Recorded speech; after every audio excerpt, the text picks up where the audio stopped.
Позвольте мне представить слово нашему гостю, консулу по административным вопросам Генерального консульства США, господину Эндрю Винеру. Тема его доклада «Ценность высшего образования в США». Пожалуйста.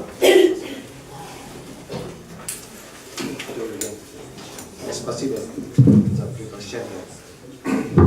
I was told by my assistant friend Yelena that I'm not allowed to speak Russian because it will hurt all your ears. Сказали, что мне лучше не говорить на русском, чтобы просто уберечь ваши уши, ваш слух. Поэтому я буду говорить на английском.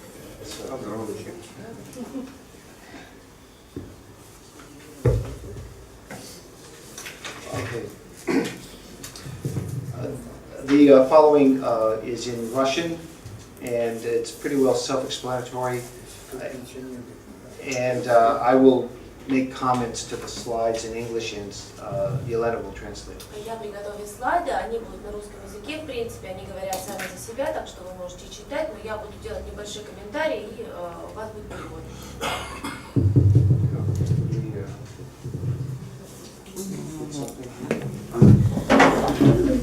Oh, there we go.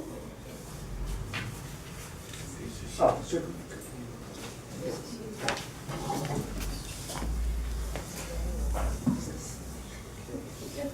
This is a study conducted by an educational testing center.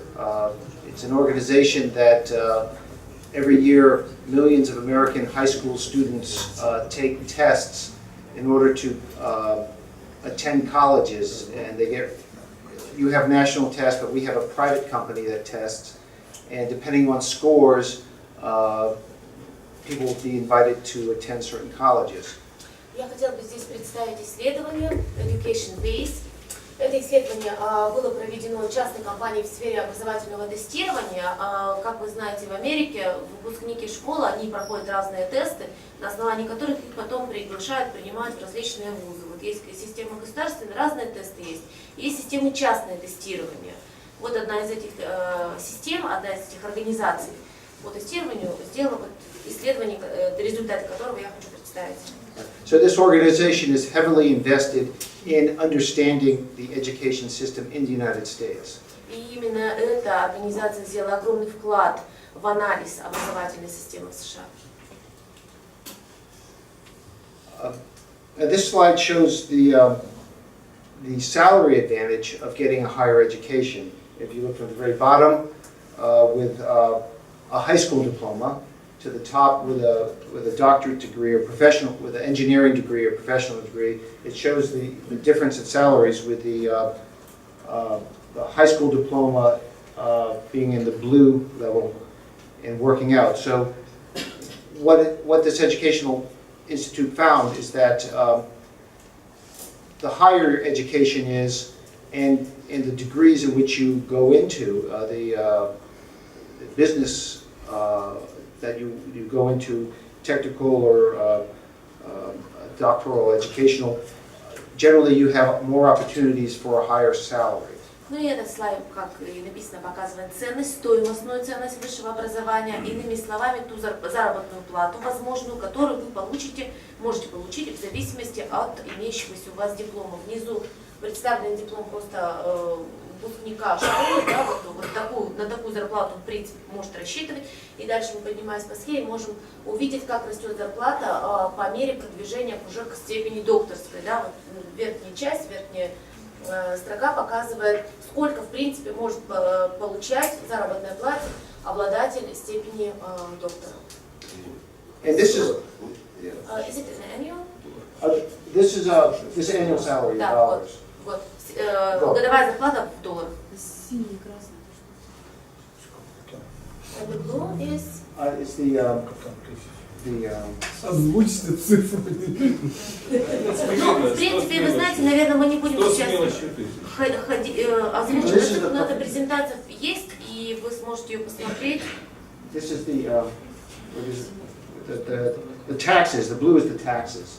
Значит, синяя колонка означает, сколько налогов платит человек с этой зарплаты, а желтая колонка то, что остается уже после налогов.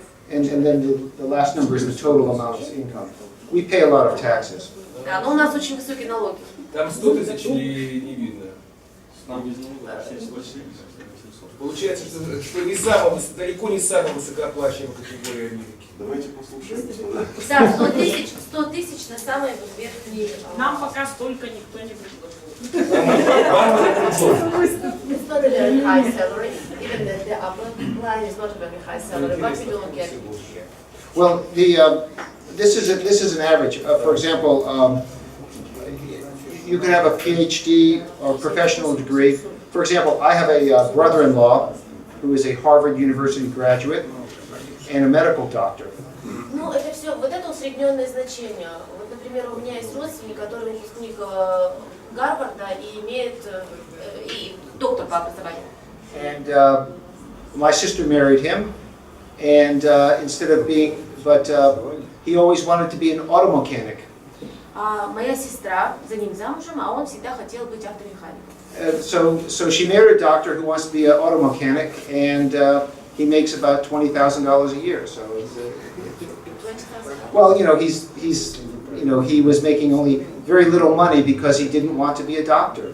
Ну вот он врач по образованию, всегда хотел быть автомехаником. Она выходила замуж за врача, и в итоге он получает $20 тысяч в год, просто потому что он не любит и никогда не хотел быть врачом. So this is an average salary. Поэтому вот это вот средняя зарплата, среднее значение зарплаты, кто-то получает больше, кто-то, соответственно, меньше. Again, what it shows is that the higher the education you have, the more opportunities you have to earn a better salary. Ну, как раз это, вот как раз исследование показывает, то, что чем выше категория вашего диплома, чем лучше у вас образование, тем на большую зарплату вы можете рассчитывать. And I believe that we're a country of 300 million people, so this should probably be the same statistics here in Russia, where we have similar, economies. Maybe the salary ranges might not be as high, but certainly persons with bachelor's, master's, professional degrees earn more than persons with less education. Но я думаю, что такая же ситуация существует и в России, то есть люди с меньшим образованием, с более низким, скажем так, образованием, они получают меньше. Диаметрально противоположно. But as a young person suffering through a lecture of a particularly boring professor, they should understand that there is a payoff. Но если студенты все-таки выстрадали лекции, скучные лекции очень умных профессоров, они хотя бы должны понимать, что им что-то зачтется когда-то и воздастся за это. So let me go to the next slide. In the United States, we fund higher education at a lower rate than many other countries. Ну, государственное финансирование высшего образования в США намного ниже, чем в других странах. So the public sector puts in about 35 or 36 cents for every dollar it costs to educate someone. Ну, то есть государство вкладывает примерно 35 центов на каждый доллар вложенный в систему образования. And as a result, many public universities can cost more than some private universities. И в результате получается так, что даже государственные университеты в итоге стоят, но образование в государственных университетах стоит дороже, чем в частных вузах. Because as the public universities are putting in less money into the education, private universities are offering, if they are able to, offer more money in scholarships. Потому что поскольку государственные университеты очень мало вкладывают в образование, в это же время частные университеты вкладывают больше денег, но уже в качестве стипендий. То есть они предлагают больше стипендий и грантов преподавателей. Now, this is a busy slide.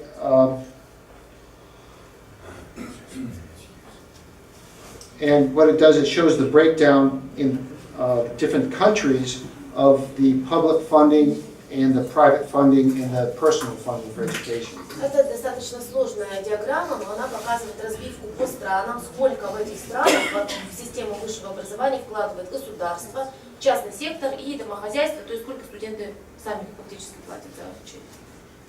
So again, in the United States, we have one of the higher costs per the individual. So the students are working very hard with jobs at night, or if they're lucky enough to get scholarships or have academic grants to pay for education. У нас в США достаточно дорогое образование, ну, одно из самых дорогих образований для студентов, то есть большая нагрузка финансовая ложится на плечи именно домохозяйств или студентов, поэтому наши студенты, им нужно очень много работы, чтобы как-то оплачивать свое образование. Они или работают в вечернее время, или если они способны получить стипендию, или некоторые из них способны получать образовательные гранты, но это, правильно, только те, которые демонстрируют хороший академический результат. So seeking a college education for a 17 or 18-year-old in the United States can be a big decision, especially for lower income families. То есть семья с низким уровнем дохода вряд ли может решиться на то, чтобы ребенок в этой семье пошел в университет в возрасте 17-18 лет. Это очень сложно для семьи с низким доходом. So which brings me to the next slide. We have developed a business of funding private education. Ну, в США существует бизнес финансирования образования, то есть это уже превратилось в своеобразный бизнес-сектор. So in addition to scholarships and grants and general funding, the difference, the delta between the money offered by a university and the student's ability to pay, the money has to come somewhere. В дополнение к стипендиям, помимо стипендий и грантов, существующих в США, существуют другие источники финансирования, поскольку дельта, вот разница между тем, сколько просит университет за образование и столько, сколько студент может заплатить физически, она очень большая. То есть студентам необходимы иные источники финансирования. So for example, if I made $100,000 a year and my wife made $50,000 a year, my gross income would be $150,000, and I would have to list all my income, any investments, and put it into a form, and someone would calculate how much I could afford to give my child to attend university. Предположим, что мой доход годовой бы составлял примерно $100 000 в год, и если бы моя жена зарабатывала $50 000 в год, то общий доход нашего домохозяйства составлял бы $150 000 в год. Мне бы пришлось составить таблицу, записав в нее все свои инвестиции, все свои расходы, и кто-то бы мне помог рассчитать, сколько из этого я могу потратить на образование своего ребенка. And so, the people who provide the calculations and loan money, they would say, you can afford to spend $15,000 a year for your child's education. И вот этот кто-то, кто бы проанализировал всю структуру моих расходов, сказал бы, например, вы можете потратить на образование своего ребенка $15 000 в год. And so in addition to spending that money, I would still have to pay my taxes for my life, my house, and if I'm not able to do that, then I would have to borrow money. И в дополнение к этому у меня бы остались все остальные статьи расходов, налоги, обеспечение, еда и так далее, путешествия. Если бы мне не хватало денег на все это, мне бы, конечно, пришлось занять денег на образование ребенка. So many students graduate with debt. И поэтому многие студенты выпускаются из университетов, имея долговые обязательства. So it could be $10,000 or $50,000 or $100,000 depending on where you go to university or if you go to medical school. В зависимости от университета этот долг может составлять от 10 до $100 000, ну, в зависимости от уровня университета, который студент посещает. So I know people my age who are still paying debt from law school that they attended 25 years ago. И до сих пор я знаю людей своего возраста, своих знакомых, которые до сих пор выплачивают вот этот образовательный кредит взятый, да, выплачивают долг за образование в какой-то юридической школе, которую они посещали много-много лет назад. So there is a cost in the United States for education, but as you saw in the earlier slides, if you balance your budget, you're able to earn more money. So there's a trade-off.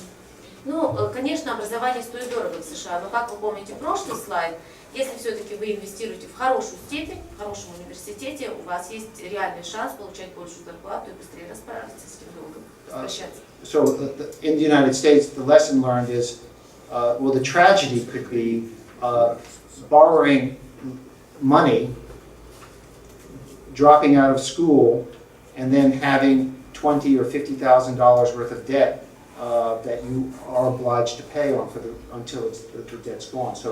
So dropping out of school and not using the education can lead you into financial problems.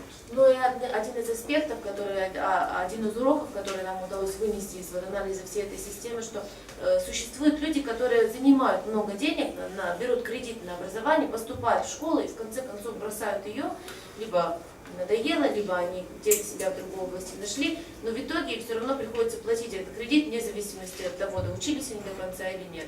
Поэтому неиспользование образования или не окончание его, это, конечно, большая проблема в США. So, just as a recap, we have grants, loans, work study, and scholarships. Ну, как я говорил, вот об этих дополнительных источниках финансирования на образование, у нас и существуют гранты, которые предоставляются часто безвозмездно, займы, вот кредиты на образование, которые приходится выплачивать, о которых я только что говорил, можно работать и платить тем самым за учебу, либо чтобы компания платила за образование, и стипендии. Again, most people do not have problems paying back the loans, or the parents can pay back the loans. The important thing is that in the United States, is that you make a sound decision, you understand why you want a higher education, what you want the education for, and are you willing to make the commitment. Ну и, конечно, для большинства людей, берущих займы на образование, их выплата потом не является такой уж большой проблемой, потому что либо они потом получают хорошую зарплату и могут выплатить эти кредиты, либо их родители их выплачивают. Но очень важно, что американские студенты, беря этот займ, они проводят анализ, собственно, такой разговор с собой, для чего им нужно это образование и готовы ли они его закончить. То есть прежде чем взять этот займ, каждый студент принимает для себя вот такое важное решение. So now the United States has a great tradition of private schools. We had private schools before we had public schools. Ну и в США очень развита система частных высших учебных заведений, они даже появились до государственных. And choosing your school is a personal decision. It's like picking a husband or a wife, or boyfriend or a girlfriend. Ну и, конечно, выбор школы – это личное решение каждого. Это как будто выбирать для себя молодого человека, выбирать для себя девушку, или там, мужа, или жену. То есть это такое очень личное решение. And so, because you look at the college, and in the United States, often people go to colleges because it fits their personality. It makes them feel comfortable. It makes them feel like this is the place I want to learn. Ну и студенты, посещая колледж, они, конечно, должны чувствовать там себя комфортно. То есть они опираются на вот ощущение собственного комфорта, когда выбирают себе высшее учебное заведение, чтобы там им нравилось сюда ходить, нравились преподаватели и так далее. So, for example, I went to 3 different colleges. Например, я посещал 3. I dropped out of 2 colleges. И из 2 из них, 2 из них я бросил. I joined the Army. Потом я пошел в армию. And the Army sent me to college. И армия направила меня уже в университет. And I think only through the rigorous waking up at 6 o'clock in the morning and being forced to study was I able to graduate. Я думаю, что единственное, что заставило меня все-таки закончить мою степень, это то, что меня заставляли в 6 утра вставать и учиться. So But, so I took an engineering degree. It's what I wanted to study. Я пытался получить степень инженера, я, вернее, получил степень инженера, то, что как раз я хотел получить. And I could afford it because the government was paying for the education. Ну, конечно, я мог ее себе позволить, потому что правительство платило за образование. And my desire to complete it was that I was so old I needed to quit, I needed to do something else than study. Мое желание, моя собственная мотивация закончить вот это образование было, скорее всего, это возраст, что я уже был достаточно взрослый, чтобы уже получить что-то и заниматься чем-то в своей жизни. But I left without a debt. I had no debt. Ну, конечно, я выпустился, уже не имея долговой нагрузки. And I had a job when I finished. И у меня сразу появилась работа, как раз только я выпустился. So now some people, they go to like if you go to University of New York, it costs maybe effectively costs at least $50,000 a year. Если вы идете в университет Нью-Йорка, вам это будет стоить примерно 50-60 тысяч долларов в год. And you know, for me, I can't imagine that. Ну, и для меня это просто невообразимая сумма. Especially if my son or daughter would study art or film. В особенности, если мой сын или дочь решили бы изучать искусство или кинематографию. But some parents are looking, they want their children to do that. And sometimes a public school offers the best education at a low cost, or sometimes a private school offers the best education at a high cost. Но для некоторых людей эти суммы не являются невообразимыми. Некоторые родители поддерживают такие решения своих детей. Вот. И в некоторых случаях государственный вуз может стоить меньше и при этом предложить лучшее образование, чем частный вуз. То есть каждый случай нужно рассматривать. But the important thing is not really the university. I think it's in the United States you have, you know, Harvard University, Yale, Stanford are very well-known university brands. Самое главное даже не то, что не тот университет, который вы выбираете. Вы знаете, что в США есть очень знаменитые бренды университетов, Гарвард, Йель и так далее. But having been associated with education for many years, my entire life really, the important benefit of education is not the university itself. It's the faculty of the university, and it's the student getting the most out of that, the opportunity to learn. Но самое главное не университет, как я вам сказала, а именно преподаватель университета и студент, который мотивирован на то, чтобы получать из образования столько, сколько по максимуму возможно. And in our market-driven economy, и наша экономика движется за счет рынка. Рынок управляет экономикой. The market will determine the value of your individual education. И поэтому стоимость вашего высшего образования, его ценность определяется исключительно рынком. Because you will bring to the business place, or you will start your own business, and it's your education that has brought you to that point. Потому что по выпуску из университета вы либо начнете свое собственное дело, либо будете работать на более какую-то крупную компанию, и ваше образование, это ваше образование, то, что приведет вас вот в сферу вашей профессиональной деятельности и сделает вас полноценным участником этого рынка. So, again, the more you put into the effort, the better the result should be. And again, the degree is simply the starting point for the rest of your life. Чем больше вы вкладываете сейчас в процесс обучения, тем больше вы получите в будущем, тем больше вам воздастся, грубо говоря, и степень, которую вы получите в университете, это всего лишь начало вашего большого пути в жизни. Higher education? Okay. So in the United States, just as a cap, education is not in our Constitution. The government, except for some state governments, which are they have it that education is a right up through high school, but education is not a guaranteed right. И в США образование не закреплено в Конституции. Право на образование не закреплено в Конституции. And the state does not recognize, is not the authority that grants education, does not grant the degrees. So in other words, the state does not certify a university or a school. Поэтому государство не сертифицирует университеты или высшие школы. The schools themselves group together and they establish standards. Школы сами объединяются в группы и определяют стандарты своего образования. And they create and they pay a private foundation to evaluate those standards to make sure they're met. И как только эти стандарты определены, они обращаются в специальные рейтинговые, в специальные организации по аккредитации высшего образования, для того, чтобы эти частные организации, в свою очередь, могли проанализировать эти стандарты и дать им свою оценку. And then ultimately, the market determines if you have a good degree or not.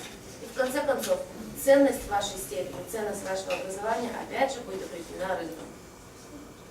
And then finally, I think right here, it's a bit busy, but we have, I just wanted to say that we have now 3 types of universities. One is a public university. Ну и вот еще одна достаточно сложная таблица. Я хотела бы рассказать о типах университетов, которые есть у нас в США. Это государственные университеты. Then we have private universities. Частные университеты. And then we have a new type of university, which is, or a new for-profit. И несколько новых типов университетов, коммерческих вузов. Which are, owned by big corporations. По большей части такие вузы, ими владеют крупные корпорации, их организуют крупные корпорации. And they're catered maybe mostly to older people who seek degrees at night, maybe through internet-based or some other form, distance education. Ну и вообще они ориентированы уже на работающее население, то есть это люди более старшего возраста, которые заинтересованы в получении либо первой, либо дополнительной степени вечерней свободной от работы времени, либо онлайн. But it's the private university, like this university, where the students are more focused to get their degree, and they do it in about the 4 years, and they do it in 4 years. More students graduate in the 4 years at a U.S. private university than they do at a state university. Как вы видите, вот во второй табличке показано средняя продолжительность обучения в месяцах. Несмотря на то, что все вузы ориентированы на 4-летнюю программу, но вот некоторые студенты заканчивают вот, в государственных вузах в среднем 55 месяцев, в частных вузах за 45 месяцев. И вы видите по этой таблице, что именно студенты частных вузов, такого как ваш, в большей степени направлены и ориентированы на обучение, на то, чтобы закончить образование быстрее и быстрее уже заняться профессиональной деятельностью. So again, in conclusion, private universities do seem to have a better success rate in graduates, and the students are more serious in looking to graduate. They're more focused because they want to be there rather than it's a good idea to be there. В заключение я хотела бы сказать, что частные вузы, именно частные вузы показывают наибольшие результаты и по качеству образования, и, как вы видите, по мотивации студентов на его завершение, на обучение. And that concludes my briefing. Вот мы подошли к концу моей презентации. Do we have questions? Поэтому, если есть, мы договорились, один вопрос какой-то сейчас. Да, пожалуйста, давайте, если есть вопросы, господа, один вопрос, максимум 2. Нет вопросов? Мне вопрос. Спасибо. Пожалуйста. Мне вопрос. Профессор Лавров Владимир Николаевич. Пожалуйста. У меня 2 вопроса, я пытаюсь объединить. Первый вопрос более широкой. Система образования – это система воспроизводства идеологических ценностей. The system of education is the system of development, of redevelopment of ideological values.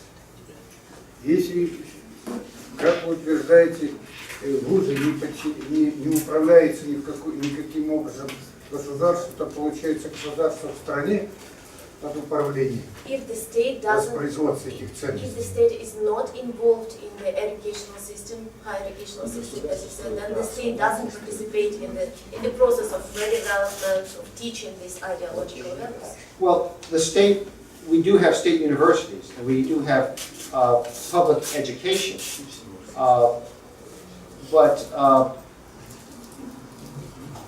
we also believe, I mean, the idea of academic freedom, where they have, where the professors are the ones who determine, what should be taught. I mean, there are parameters that society allows. We don't have, fringe ideas and fringe thoughts on either way. I mean, that's what some private colleges teach. And who defines these parameters? Well, for example, we have many Christian colleges, and in Christian colleges, some are asking professors to say that Adam and Eve were the first, that God created Adam and Eve, and The earth is flat. well, or was created 5,000 years ago. So there's a trend towards this called creationism, where man and dinosaur walked on the earth together. So that's an example of So where. these standards are defined, the parameters are defined by the society, and depends on the type of the Yeah. So, but in the public education, it's more. It's a lot of it's research based. It was agricultural research, science, law. Those areas. So, but within the classroom, the curriculum, again, the group of organization that certifies and credits the colleges, they're the ones who make sure that the standards are met, and it's not some sort of fringe. Да, то есть у нас есть и государственные вузы, как я уже отметил, но что касается стандартов, мы считаем, что это во власти, грубо говоря, профессоров решать тому, чему учить детей. У нас очень хорошие специалисты работают, они занимаются постоянно исследованиями, и они предлагают какие-то программы для своих То есть я студентов. понял, государство не прямо, но косвенно все равно отслеживает ситуацию на рынке образовательных услуг So the state и, is как говорится, indirectly задает свои involved векторы. in the. Yes, if the state doesn't like what's being taught, it may not fund the school. I mean, ultimately. То есть если государство вовлечено таким образом, если ему не нравится то, чему учат в школе, оно может запретить финансирование. But I've never seen that happen. Но вообще вот эти стандарты, которые мы говорим, общие стандарты Я понял. образовательные, это частная организация. Да, спасибо. У меня более субъективный личный вопрос. Государство оплатило ваше образование. Какая выгода была у государства оплатить ваше And some personal образование? issue. You said that the state paid for your education. What was the benefit of the state to pay for your education? I served in the army. I had a 5-year military obligation. Я служил в армии в течение 5 лет. Вот за это, да? Конечно. Он отдал свой долг своей стране, страна обязана считаться. Well, thank you very much.